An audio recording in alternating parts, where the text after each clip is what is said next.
A great performance can leave a permanent impression on moviegoers. Then again, bad acting can leave a similarly permanent impression, but for very different reasons. Over the years, we've seen plenty of awful acting, and these scenes represent some of the very worst. Oh, no, not the beast! Not the beast! Ah! Oh, my eyes!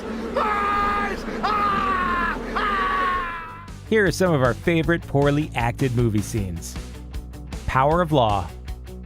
Of all the ridiculous scenes in the Sylvester Stallone starring dystopian disaster Judge Dredd, none play out quite as badly as the long-awaited confrontation between Judge Dredd and his brother Rico at the end of the movie. What begins as a slow-burning war of words quickly escalates to the point where Stallone and Armand Assante forget how to pronounce basic English. Why did you judge me? You killed innocent people. The means to an end. You started a massacre. I caused the revolution. You betrayed the law. Law! Not like Stallone has a great grasp of English to begin with.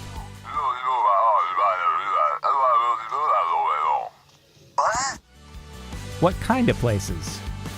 Pretty much any scene from Showgirls is bad enough to make this list, but the one that always sticks out as being the very worst happens to be toward the beginning of the movie, when Nomi meets her future roommate Molly for the first time. As we saw on Saved by the Bell, Elizabeth Berkley tends to crank each line up to 11.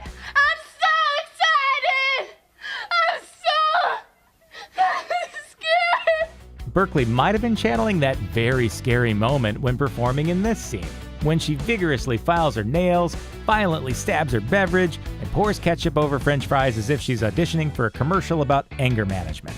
Eventually, Molly asks where Nomi's from, and that's when things get really dramatic. Where are you from? Back east. From where back east? Different places. It's a pretty extreme reaction, huh? But maybe it's not the line of questioning that's got her upset. Maybe she just doesn't have the right snacks. Doggy chow. I used to love doggy chow. I used to love doggy chow too. Feeling burned. Nicolas Cage's performance in The Wicker Man is so bad, people who haven't even seen the movie are able to quote infamous lines like this one. Now why in the hell would you let them do a sick thing like that? Things get particularly loopy when Cage's character, a policeman who interrogates a group of neo-pagans after his daughter goes missing, discovers a burned doll he believes belonged to his daughter. That's when we get a glimpse into the Nicolas Cage School of Interrogation. How'd it get burned? How'd it get burned? How'd it get burned? I don't know! Tell me! Anakin's Beach Blues. Even after we got The Force Awakens, the ill-advised Star Wars prequels continue to linger painfully in fans' souls, like some kind of cosmic penance. Oh, but it is! 'Tis demanded by the gods, it is! And few scenes are as hatefully remembered as Hayden Christensen's chat with Padme in Attack of the Clones about, that's right, sand. Because when you got a movie with lightsabers and an army of clones marching around with laser guns, and galactic stability hangs in the balance, we need to stop and talk about how annoying it is when sand gets in your crack. I don't like sand. It's coarse and rough and irritating, and it gets everywhere. Over a decade later, people are still joking about it. Talk about a scene that has legs.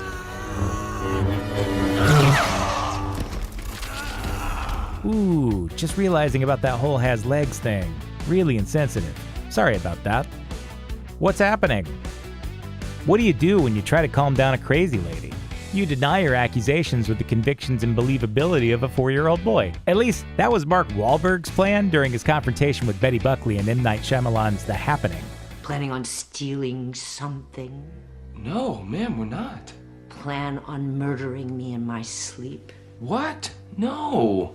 Even Wahlberg himself admitted the movie sucked during a press conference for The Fighter 2 years later. You can't blame me for wanting to play a science teacher, you know? I wasn't playing a cop or a crook. Mark Wahlberg, doing a bad job of acting in a forgettable movie? What? No. Don't feed the trolls. Picture this scenario. You realize you're about to be eaten alive by trolls. What do? What do you say? Maybe you take a cue from Arnold, the nerdy teenager in Troll 2, and do something like this. They're eating her. And then they're going to eat me. Oh my God! Alas, it was too late to save Arnold. What? No. Sorry, Mark Wahlberg, there was nothing we could do.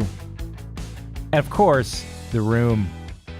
Skip to any random scene in The Room, Tommy Wiseau's writing, acting, and directing debut from 2003, and it's painfully bad in the very best way. I did not hit her. I did not.